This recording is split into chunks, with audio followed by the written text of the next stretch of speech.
Hello everyone, निशा classes के आज के सेशन में आपका स्वागत है। पिछली क्लास में हमने 2022 एस्टेट एग्जाम के सीडीपी सेक्शन के क्वेश्चन नंबर 1 से 15 तक उनको कवर किया था। आज हम बाकी के क्वेश्चन यानी क्वेश्चन नंबर 16 से लेकर 30 तक उन सभी को डिस्कस करेंगे और पिछली क्लास का लिंक जो है आपको डिस्क्रिप्शन में मिल जाएगा। उससे पहले एक हमारी एस्टेट 2023 के सीडीपी सेक्शन की भी वीडियो है, वो भी आप देख सकते हैं। चाहे आप एस्टेट या फिर किसी और टीचिंग एग्जाम की तैयारी कर रहे हो, डेफिनेटली ये क्लास आपको हेल्प करेगी। प्लीज़ चैनल को सब्सक्राइब कीजिएगा ताकि अगली वीडियोस भी आपको आसानी से मिलती रहे। सेशन अच्छा लगे तो लाइक एंड शेयर भी कर सकते हैं। तो बिना किसी देरी के चलिए शुरू करते हैं। निम्नलिखित में से कौन सी पुनर्बलन की अनुसूची नहीं है? Which of the following is not a schedule of enforcement? Schedule of enforcement जो है, शेड्यूल ऑफ इन्फोर्समेंट एक टेक्निक है जिसका यूज साइकोलॉजी में लर्निंग और बिहेवियर को कंट्रोल करने के लिए किया जाता है। यह शेड्यूल जो है ये डिटरमिन करती है कि किस तरह और कितनी बार किसी स्पेसिफिक बिहेवियर को रिवार्ड या फिर इन्फोर्समेंट मिलेगा। ये मेन रूप से 4 टाइप की होती हैं: variable ratio, fixed ratio, fixed interval और वेरिएबल इंटरवल। वेरिएबल रेशियो की बात करें, इस शेड्यूल में रिवार्ड मिलने का जो है टाइम या फिर नंबर अनप्रिडिक्टेबल होती है, रैंडम होते हैं। किसी भी आपको स्पेसिफिक टाइम पे किसी भी कितने भी एफर्ट के बाद आपको रिवार्ड मिल सकता है। एग्जाम्पल इसका ले तो किसी बच्चे को रैंडमली मतलब हर तीसरी बार या हर 5वीं बार मतलब उसको रिवार्ड मिलता है तो एक अच्छे परफॉर्मेंस के लिए वो मोटिवेटेड रहता है। फिक्स्ड रेशियो इसके बाद जो दूसरी स्टेज आती है, इस शेड्यूल में रिवार्ड पाने के लिए किसी बच्चे को एक फिक्स्ड नंबर ऑफ अटेम्प्ट करने होते हैं। जैसे किसी बच्चे को ये फिक्स होता है कि 5 अटेम्प्ट के बाद ही रिवार्ड मिलेगा, तो वो हर अटेम्प्ट में ऑर्गेनाइज रहेगा कि 1 2 3 4 5 उसके जैसे अटेम्प्ट हो जाएंगे उसको रिवार्ड मिलने वाला है। फिक्स्ड इंटरवल की बात करें, इसमें रिवार्ड का एक फिक्स्ड टाइम इंटरवल होता है, नंबर ऑफ एफर्ट नहीं। इसमें बच्चा टाइम के बाद, जैसे मान लिया कि 10 मिनट का टाइम फिक्स कर दिया कि 10 मिनट के बाद ही उसको रिवार्ड मिलेगा, तो वह टाइम के हिसाब से अपने जो है एफर्ट करेगा। एक फिर उसके बाद वेरिएबल इंटरवल आता है जिसको हिंदी में चरण अंतराल भी बोलते हैं। इसमें रिवार्ड किसी स्पेसिफिक टाइम इंटरवल के बाद मिलता है, मतलब उसमें पहले वाले में रैंडम था, इसमें किसी स्पेसिफिक टाइम इंटरवल के बाद मिलता है। लेकिन ये टाइम जो है ये अनप्रडिक्टेबल होता है, पहले वाले में टाइम फिक्स था, इसमें टाइम अनप्रडिक्टेबल है और इरेगुलर होता है। मान लिया कि कभी बच्चे को 5 मिनट में रिवार्ड मिलता है तो कभी उसको 10 मिनट में मिलेगा। तो ये अनप्रडिक्टेबिलिटी जो है ये उसको कंटिन्यू जो है एफर्ट करने के लिए एनकरेज करती रहती है।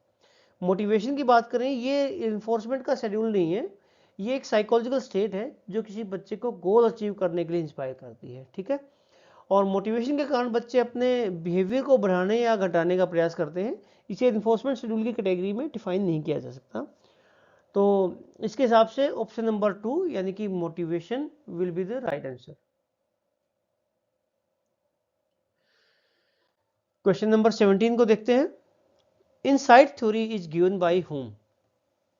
इनसाइट थ्योरी की जो बात करें, ये गेस्टाल्ट साइकोलॉजी से जुड़ी हुई है और गेस्टाल्ट साइकोलॉजी का कहना है कि प्रॉब्लम सॉल्व करते करते समय बच्चे को अपने अंदर से जो है सॉल्यूशन का कई बार एहसास होता है, तो इसको इनसाइट कहते हैं। और गेस्टाल्ट साइकोलॉजी के हिसाब से मेंटल प्रोसेसेस जो है केवल अलग अलग एलिमेंट्स को जोड़ने से ज़्यादा होती हैं। इसका मतलब पर्पज़ ये है कि मेंटल प्रोसेसेस जो है पूरी तरह से कैसे काम करती हैं। और इनसाइट और स्टेट, इनसाइट जो उस स्टेट को रेफर करता है जिस बच्चे प्रॉब्लम को सॉल्व करने के लिए सभी एलिमेंट्स को एक साथ जोड़ के देखते हैं और एक बार में सॉल्यूशन का उनको पता लगता है। जैसे बच्चे को किसी कॉम्प्लेक्स प्रॉब्लम को सॉल्व करने के लिए उसके माइंड में खुद से जो अगर कोई थॉट आ रहा है तो उसको इनसाइट कहा जाता है। बाकी थ्योरिस्ट की अगर बात करें हम, बिहेवियरिस्ट जो है इनका मानना है कि मेंटल प्रोसेसेस को समझने के लिए स्टिमुलस और रिस्पॉन्स की स्टडी की जानी चाहिए। तो ये तो इनसाइट पे बेस्ड नहीं है। स्ट्रक्चरलिस्ट की अगर बात करें हम, इस साइकोलॉजी में फोकस जो है मेंटल प्रोसेसेस के बेसिक एलिमेंट्स पे था जो, और इसका गोल साइकोलॉजिकल कंपोनेंट्स को एनालिसिस करना था। ठीक है, फंक्शनलिस्ट की अगर बात करें तो ये समझने का प्रयास करती है ये वाली थ्योरी कि ह्यूमन एक्शंस का पर्पस क्या है और mental processes real life situation में कैसे फंक्शन करते हैं। सो ऑप्शन नंबर 2 गेस्टाल्ट साइकोलॉजी इसका हो जाएगा राइट आंसर। क्वेश्चन नंबर 18 की बात करें, भय संवेग किस मूल प्रवृत्ति से जुड़ा हुआ है? The emotion of fear is associated with basic instinct. Fear की हम बात करें, ये एक ऐसी इमोशन है जो आमतौर पर एस्केप टेंडेंसी यानी कि पलायन प्रवृत्ति से जुड़ी हुई है। जब किसी इंसान को किसी खतरे का एहसास होता है तो उसकी ये नेचुरल रिएक्शन होता है उसका कि उस खतरे से बचने के लिए भागने का या फिर पलायन करने का प्रयास करता है। और ये जो एस्केप टेंडेंसी है ये किसी भी डेंजरस सिचुएशन से बचने के लिए डेवलप होती है। एस्केप टेंडेंसी का मतलब पर्पज ये है कि लाइफ के थ्रेट्स को रिड्यूस करना और सेफ्टी की ओर मूव करना। इसलिए फियर के साथ एसोसिएटेड होने के कारण जब हम डरते हैं तो हमारी रिस्पॉन्स अक्सर भागने की होती है, न कि फाइट करने की या फिर अग्रेसिव रिएक्शन देने की। तो यहाँ पे कुछ बच्चे भी सोच सकते हैं कि नहीं सर, जब हमें किसी से भय होता है तो हम उससे फिर फाइट करते हैं। तो यहाँ पे उस वाले भय की बात नहीं हो रही। वहाँ पे आपका एग्रेशन आना, किसी से अगर झगड़ा होता है तो ठीक, आप रिस्पॉन्स कर सकते हैं। लेकिन यहाँ पे भय की बात हो रही है जब कोई खतरा होता है लाइफ को। जैसे मान लिया कहीं से आप जा रहे हैं और अचानक से आपको शेर दिखा, तो ऐसा तो नहीं है कि आप वहाँ पे अपना एग्रेशन दिखाने लगेंगे, फाइट करने लगेंगे। तो वो है जो आपका असली भय है। तो आप ऐसी सिचुएशन में वहाँ से बचने की जो कोशिश करेंगे, बचने का रास्ता ढूंढेंगे। तो इसका राइट आंसर हो जाएगा ऑप्शन नंबर 1, पलायन।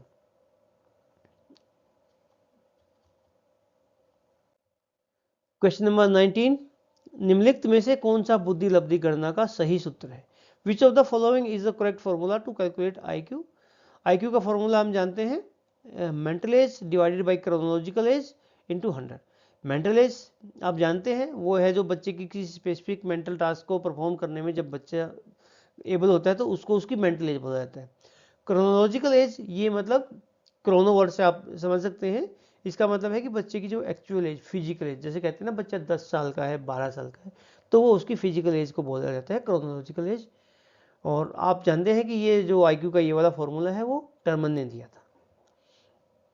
तो इसका राइट आंसर हो जाएगा option number 2, mental as by chronological age into 100। चलते हैं क्वेश्चन नंबर 20 पे। ब्रॉनफेन-ब्रेनर ने के जैव पारिस्थितिकी के सिद्धांत के अनुसार नियम और कानून एग्जाम्पल हैं। According to the Bronfenbrenner biological model, rules and laws are examples of. ये इनका बायोलॉजिकल मॉडल एक बार देख लेते हैं।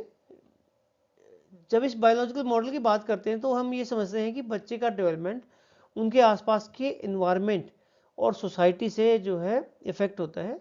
और इस थ्योरी में अलग अलग एनवायरमेंटल फैक्टर्स जो बच्चों के विकास को इफेक्ट करते हैं, इन फैक्टर्स की एक सीक्वेंस होती है और हर फैक्टर्स का अपना जो है रोल होता है। माइक्रो सिस्टम जो सबसे पहली स्टेज है, इसमें बच्चे का आसपास का जो इन्वायरमेंट है जिससे बच्चा डायरेक्ट कॉन्टैक्ट में होता है, जैसे कि फैमिली, स्कूल, फ्रेंड्स और नेबरहुड। बच्चे के डेली इंटरेक्शन और एक्सपीरियंस जो है इसी तंत्र में होते हैं। और उसके बाद आता है मेसो सिस्टम। ये जो माइक्रो सिस्टम के बीच के रिलेशनशिप्स को दिखाता है, जैसे बच्चे के घर और स्कूल के बीच का रिश्ता या परिवार और दोस्तों के बीच का कनेक्शन। उसके बाद आता है मैक्रो सिस्टम। ये सबसे आउटर लेवल का सिस्टम है जिसमें सोसाइटी के बड़े एलिमेंट्स आते हैं, जैसे कि कल्चर, लॉज, इकोनॉमिक पॉलिसीज और सामाजिक मूल्य यानी कि सोशल वैल्यूज। यह बच्चों के डेवलपमेंट को इनडायरेक्टली अफेक्ट करते हैं।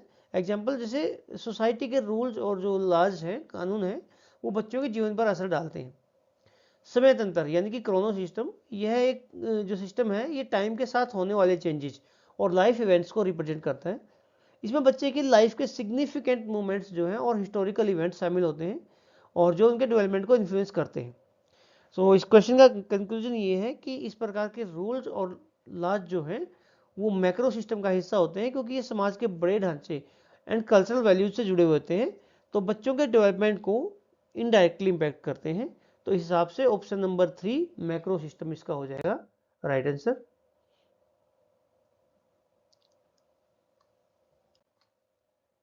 क्वेश्चन नंबर 21 देखते हैं। डिस्कैल्कुलिया एक प्रकार का है। Dyscalculia is a type of locomotor disability, mental illness, mental retardation, learning disability. Dyscalculia जो है हम जानते हैं कि एक प्रकार की ये लर्निंग डिसेबिलिटी है जो उन लोगों को होती है जो मैथमेटिकल प्रिंसिपल्स को समझने में या फिर नंबर्स के साथ काम करने में डिफिकल्टी महसूस करते हैं। यह कंडीशन किसी भी बच्चे की जनरल इंटेलिजेंस या फिर मेंटल एबिलिटी से रिलेटेड नहीं होती, बल्कि ये सिर्फ उनकी मैथमेटिकल एबिलिटी को इफेक्ट करती है। लर्निंग डिसेबिलिटी जो है ये एक ऐसी कंडीशन है जिसमें किसी बच्चे को स्पेसिफिक स्किल्स एक्वायर करने में प्रॉब्लम होती है, जबकि उनकी जनरल इंटेलिजेंस जो है वो एवरेज या उससे अधिक होती है। डिस्कैलकुलिया में एक बच्चे को मैथमेटिकल टास्क जैसे एडिशन करना, घटाना, मल्टीप्लिकेशन, डिवीजन, इनको समझने में डिफिकल्टी होती है, जो उनके एज या फिर ग्रेड लेवल के हिसाब से एक्सपेक्टेड नहीं होती। मेंटल रिटार्डेशन जो है या फिर मेंटल इलनेस, ये इनसे अलग क्यों है? डिस्कैलकुलिया जो है मेंटल रिटार्डेशन, और जो अब इंटेलेक्चुअल डिसेबिलिटी भी जिसको अब कहा जाता है, मेंटल रिटार्डेशन अब नहीं बोलते हैं इसको, ये इसका रिजल्ट नहीं है। ठीक है, जो लोग डिस्कैलकुलिया से इफेक्टेड होते हैं उनकी इंटेलिजेंस जो है नॉर्मल होती है और वे बाकी स्किल सीख सकते हैं, बस उन्हें मैथमेटिकल रिलेटेड टास्क करने में प्रॉब्लम होती है। सो इसके हिसाब से ऑप्शन नंबर 4 लर्निंग डिसेबिलिटी इसका हो जाएगा राइट आंसर। क्वेश्चन नंबर 22 देख लेते हैं। निम्नलिखित में से कौन सा सकारात्मक पुनर्बलक के रूप में प्रयोग नहीं हो सकता? Which of the following may not act as a positive reinforcer? A toffee, a biscuit, a bitter medicine, money. Positive reinforcer की एक बार बात कर लेते हैं। ये वो चीज़ होती है जब किसी बच्चे द्वारा अच्छा या फिर कोई डिजायरेबल बिहेवियर दिखाने के बाद जो दिया जाता है, ताकि उस बिहेवियर की जो है रिपीटिशन हो सके। जैसे कल की क्लास में हमने पढ़ा था पॉजिटिव इन्फोर्सर मतलब जो बार बार किसी बिहेवियर को करने के लिए जो चीज़ उसको मोटिवेट करती है उसको पॉजिटिव इन्फोर्सर कहा जाता है। इसे एक रिवार्ड की तरह समझा जा सकता है जो किसी बिहेवियर को प्रमोट या फिर स्ट्रेंथन करता है। टॉफी और बिस्किट की बात करें, ये दोनों फूड आइटम्स हैं जो बच्चों के बीच अक्सर पॉजिटिव इन्फोर्समेंट का काम करते हैं, बच्चों को अक्सर पसंद होते हैं। अगर बच्चा अच्छा बिहेवियर करता है और उसे टॉफी या फिर बिस्किट दिया जा सकता है तो उसकी फ्यूचर में अच्छा बिहेवियर करने की जो लाइकलीहुड है या टेंडेंसी है वो डेफिनेटली बढ़ेगी। मनी भी एक बहुत कॉमन और इफेक्टिव पॉजिटिव इन्फोर्सर है। ये खासकर बड़े बच्चों और अडल्ट के लिए तो यूजफुल होता ही है, क्योंकि पैसे का इस्तेमाल अपने डिजायर्स को पूरा करने के लिए करते हैं और उनके लिए एक ये बहुत बड़ा पॉजिटिव इन्फोर्समेंट होता है। कड़वी दवा या फिर बिटर मेडिसिन जो है एक टाइप का नेगेटिव इन्फोर्समेंट के रूप में काम करती है, क्योंकि यह एक अनडिजायरेबल सिचुएशन से बचने के लिए दी जाती है। फॉर एग्जाम्पल, अगर बच्चा बिटर मेडिसिन लेने से बचता है तो उसे दवा दी जाती है ताकि उसका अनप्लेजेंट रिस्पॉन्स को जो है एलिमिनेट किया जा सके। सो ऑप्शन नंबर 3 बिटर मेडिसिन इसका हो जाएगा राइट आंसर।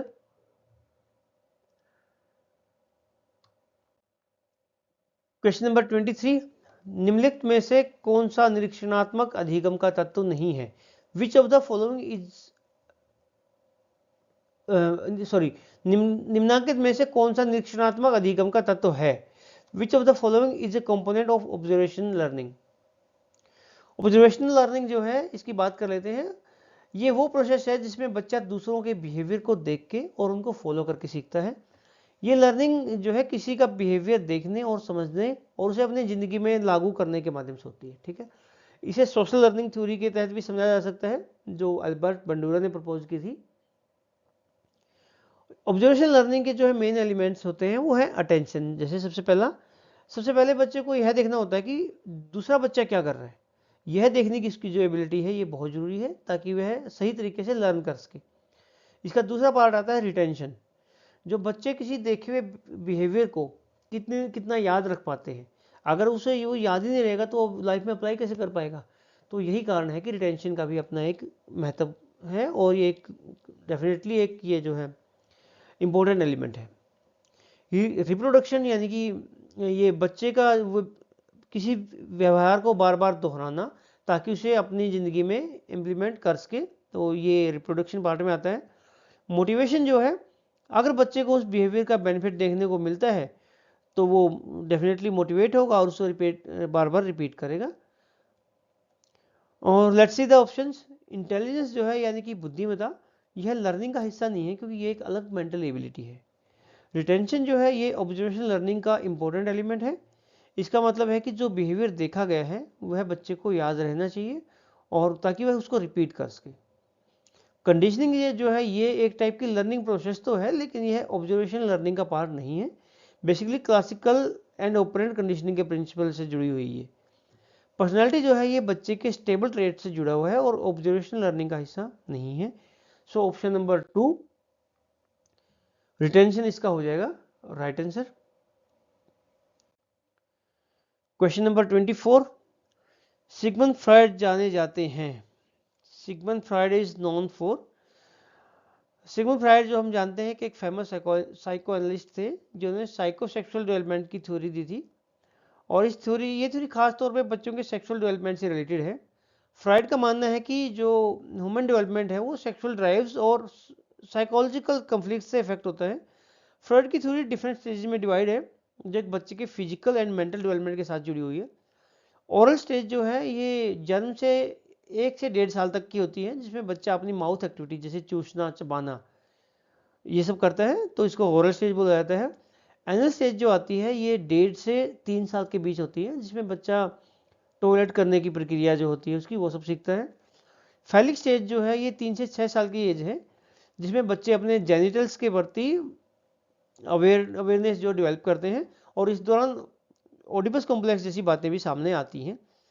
लेटेंसी स्टेज है इसके बाद, ये स्टेज 6 से 12 साल तक की होती है, जिसमें बच्चे मुख्य रूप से सोशल, मेंटल और फिजिकल स्किल्स जो है डेवलप करते हैं।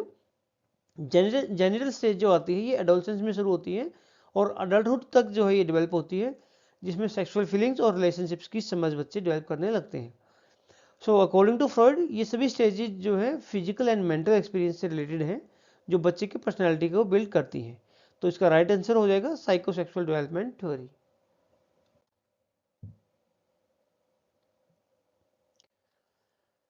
क्वेश्चन नंबर 25, ये क्वेश्चन काफी बार देखने को मिलता है। 90 से 110 बुद्धि लब्धि प्रसार बुद्धि जो है किस श्रेणी को दर्शाता है? 90 to 110 range of IQ represents which category of intelligence? IQ जो है इंटेलिजेंस कोशेंट, ये एक स्टैंडर्ड मेजर है जिसका यूज इंडिविजुअल की इंटेलेक्चुअल डिसेबिलिटी की असेसमेंट करने के लिए किया जाता है। अभी थोड़ी देर पहले हमने IQ का फॉर्मूला भी देखा था, और IQ का स्कोर आमतौर पर 100 के एवरेज वैल्यू के आसपास होता है। उसके ऊपर या नीचे फिर वाले स्कोर जो इंडिकेट करते हैं बच्चे का मेंटल लेवल जो है एवरेज से ऊपर है या फिर नीचे। IQ स्कोर्स की डिफरेंट रेंजेस है, जैसे 90 से 110 की जो IQ रेंज है इसको एवरेज इंटेलिजेंस कहा जाता है। इस रेंज में आने वाले बच्चे का जो है मेंटल लेवल सामान्य माना जाता है। ये लोग एजुकेशनल और प्रोफेशनल टास्क को आसानी से परफॉर्म कर लेते हैं और नॉर्मल लाइफ जीते हैं। 70 से 90 का जो IQ रेंज है इसे बिलो एवरेज इंटेलिजेंस कहा जाता है, जिसमें थोड़ी कम बुद्धि कहा जा सकता है इसको। इस कैटेगरी में बच्चे को कुछ टास्क करने में डिफिकल्टी होती है, लेकिन वो नॉर्मल लाइफ जीने के लिए ठीक है, अच्छा है, उनके लिए कोई इतनी प्रॉब्लम नहीं होती।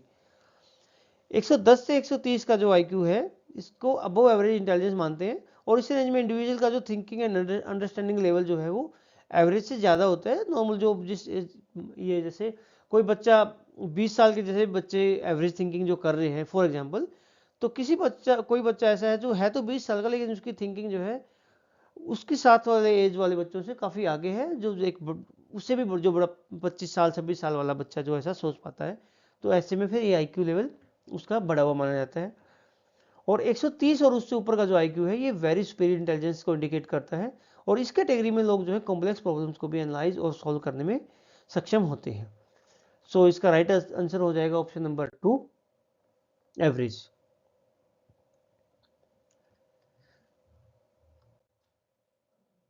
क्वेश्चन नंबर 26 को देख लेते हैं। निम्नांकित में से कौन सी तकनीक दृष्टिबाधित बालक के शिक्षण हेतु प्रयोग की जा सकती है? Which of the following technique is used to teach visually impaired children? दृष्टिबाधित बच्चे जो होते हैं उनको शिक्षण के लिए, टीचिंग के लिए स्पेशल टेक्निक्स का यूज किया जाता है, जो उनकी विजुअल इंपेयरमेंट को ध्यान में रखते हुए डिजाइन होती हैं। ये मेथड्स और टूल जो है बच्चों के लिए लर्निंग प्रोसेस को सिंपल और इफेक्टिव बनाती हैं। पैक्स जो है इसकी फुल फॉर्म है पिक्चर एक्सचेंज कम्युनिकेशन सिस्टम। ये भी एग्जाम में कई बार आता है, picture exchange communication system, PACS की फुल फॉर्म। ठीक है, ये एक कम्युनिकेशन सिस्टम है जो विजुअली इंपेयर्ड चिल्ड्रन और खास करके चिल्ड्रन विद अदर डिसेबिलिटी के लिए यूज किया जाता है। इसमें पिक्चर्स का यूज करके बच्चों को अपनी नीड्स और थॉट्स एक्सप्रेस करने में मदद मिलती है। यह सिस्टम खासतौर पर उन बच्चों के लिए इफेक्टिव होता है जिनमें कम्युनिकेशन में डिफिकल्टी होती है। साइन लैंग्वेज जो है ये हियरिंग इंपेयर्ड बच्चे जो सुन नहीं पाते हैं उनके लिए यूज होती है। विजुअल इंपेयर्ड बच्चों के लिए ये इफेक्टिव नहीं है, क्योंकि इसमें विजुअल क्यूज और साइंस का यूज होता है, तो उन बच्चों के लिए स्टेबल नहीं है जो देख नहीं सकते। टेलर फ्रेम जो है ये कैसी टेक्निक है, स्पेशली विजुअली इंपेयर्ड चिल्ड्रन के लिए डिजाइंड है, जिसमें उन्हें मैथमेटिकल कंसेप्ट्स को समझने में मदद मिलती है। टेलर फ्रेम जो है एक टेक्टाइल टूल है जो बच्चों को मैथमेटिकल कॉन्सेप्ट्स को फील करने में मदद करता है। So option number 3 tailor frame इसका हो जाएगा right answer. Question number 27, Bobo doll पर जो किया गया अनुसंधान अधिगम के किस सैद्धांतिक दृष्टिकोण की पुष्टि करता है? The research carried out on Bobo doll experiments which theoretical view of learning. Bobo doll पर जो है रिसर्च की थी वो फेमस साइकोलॉजिस्ट अल्बर्ट बंडूरा ने की थी, और यह स्टडी जो सोशल लर्निंग थ्योरी को स्ट्रांगली सपोर्ट करती है। इस एक्सपेरिमेंट में बच्चों को एक मॉडल के साथ देखा गया है जो बोबोडोल थी उसको वॉयलेंटली मार रहा है वो मॉडल। बाद में बच्चों को वही डोल दी गई थी और ये देखा गया कि उसी तरह की वॉयलेंस जो वो मॉडल उस डोल के साथ कर रहा था, सेम उसी टाइप की वॉयलेंस और अग्रेसिव बिहेवियर को जो बच्चे हैं इमिटेट कर रहे थे, कॉपी कर रहे थे, जैसे कि उन्होंने उस मॉडल को करते हुए देखा था। इस स्टडी से ये प्रूव हुआ कि बच्चे दूसरों के बिहेवियर को ऑब्जर्व करते हैं और उसे मिमिक करते हैं, यानी कि कॉपी करते हैं। ये थ्योरी इस बात पर फोकस करती है कि लर्निंग सिर्फ डायरेक्ट एक्सपीरियंस से नहीं होती, बल्कि दूसरे के बिहेवियर को देख के और अपनाकर होती है। So option number 4 social learning इसका हो जाएगा राइट आंसर।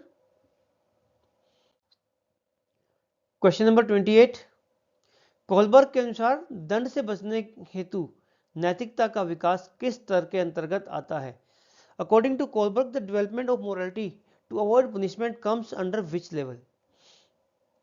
द कोलबर्ग का जो मॉरल डेवलपमेंट का जो थ्योरी थी इसको मेनली 3 लेवल्स में बांटा गया था, जो कि मॉरल रीजनिंग के डिफरेंट स्टेजेस को दर्शाता है।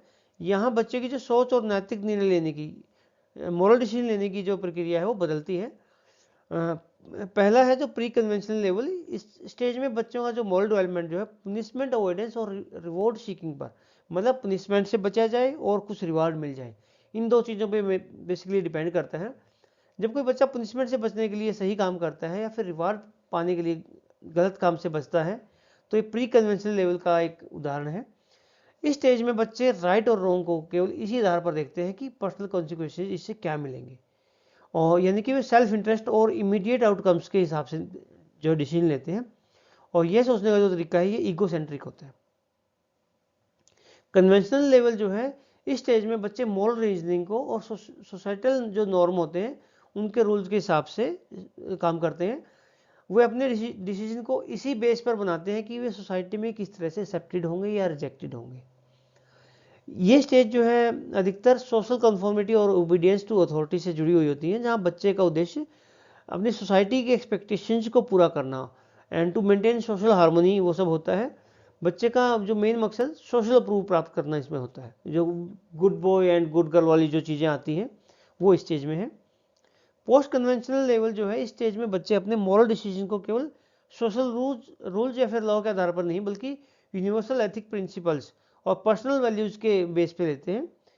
इस स्टेज में बच्चे सेल्फ रिफ्लेक्शन करते हैं और मॉरल रीजनिंग और पर्सनल कॉन्शियस जो है एब्स्ट्रैक्ट प्रिंसिपल जैसी चीज़ें, जस्टिस, इक्वालिटी और ह्यूमन राइट्स पर वो बेस बातें करने लग जाते हैं। यहाँ बच्चे मॉरल डिसीजन को सोसाइटी के लॉज के से ऊपर जाकर अपने इंडिविजुअल एथिक्स के हिसाब से बनाते हैं। सो option number 1 pre conventional level इसका हो जाएगा राइट आंसर।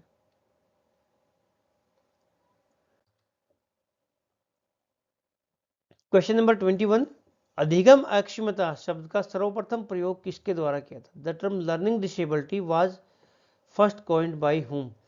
लर्निंग डिसेबिलिटी जो है इसका मतलब है किसी बच्चे को एक सामान्य इंटेलिजेंस होने के बावजूद भी लर्निंग में डिफिकल्टी आना।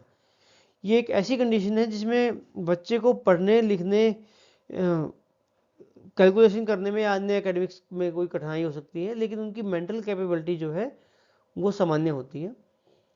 ये ऐसे बच्चे जो बेसिकली ये वर्ड जो पहली बार यूज किया गया था सैमुअल क्लिक द्वारा इंट्रोड्यूस किया गया था, और उन्होंने कहा था कि इसे ये उन्होंने 1960 के जो डिकेड था उसमें पॉपुलराइज किया गया था ये वर्ड, और एक ऐसी कंडीशन के रूप में उन्होंने इसको डिफाइन किया था जब बच्चे उनके एवरेज इंटेलिजेंस होने के बावजूद भी एकेडमिक्स चैलेंजेस जो है उनको फेस करते हैं। इस थ्योरी में ये उन्होंने प्रूव किया था कि लर्निंग डिसेबिलिटी जो है किसी इंटेलेक्चुअल डिसेबिलिटी से संबंधित नहीं होती, बल्कि एक अलग एजुकेशनल इशू है। तो सैमुअल किर्क ऑप्शन नंबर 3 इसका हो जाएगा राइट आंसर।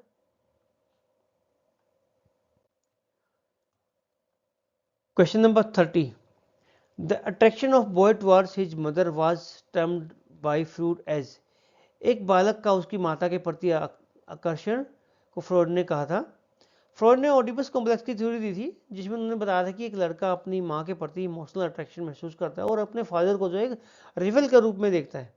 यह कंसेप्ट फ्रॉइड के साइकोसेक्सुअल डेवलपमेंट थ्योरी का एक पार्ट है। ये बताता है कि बचपन के दौरान, विशेष रूप से 3 से 6 साल की एज में, बच्चों के जो मेंटल एंड इमोशनल डेवलपमेंट होते हैं, ये अट्रैक्शन एक क्रूशियल रोल प्ले करता है। अकॉर्डिंग टू फ्रॉइड, ये एक नेचुरल और टेम्पररी स्टेज है जिसे बच्चे को एक्सेप्ट करना है और इस फेज से बाहर निकलकर आगे बढ़ना है। इस स्टेज के दौरान बच्चों का जो साइकोलॉजिकल और इमोशनल ग्रोथ एक टर्निंग पॉइंट पर होता है, जो उनके इद ईगो और सुपर ईगो के डेवलपमेंट पर सिग्निफिकेंट इम्पैक्ट डालता है। साथ ही अगर ये जो कॉम्प्लेक्स ठीक से अगर हल नहीं होता तो ये बच्चे के पर्सनालिटी डेवलपमेंट में समस्याएं पैदा कर सकता है और उनके फ्यूचर रिलेशनशिप और सेल्फ इमेज को अफेक्ट कर सकता है। सो इसका राइट आंसर हो जाएगा option number 2, Oedipus complex.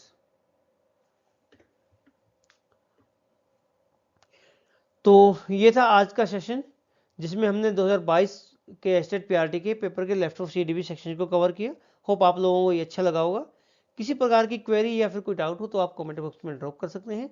Session अच्छा लगा होगा तो प्लीज़ आप लाइक, शेयर एंड सब्सक्राइब जरूर कीजिएगा। Thank you, happy learning.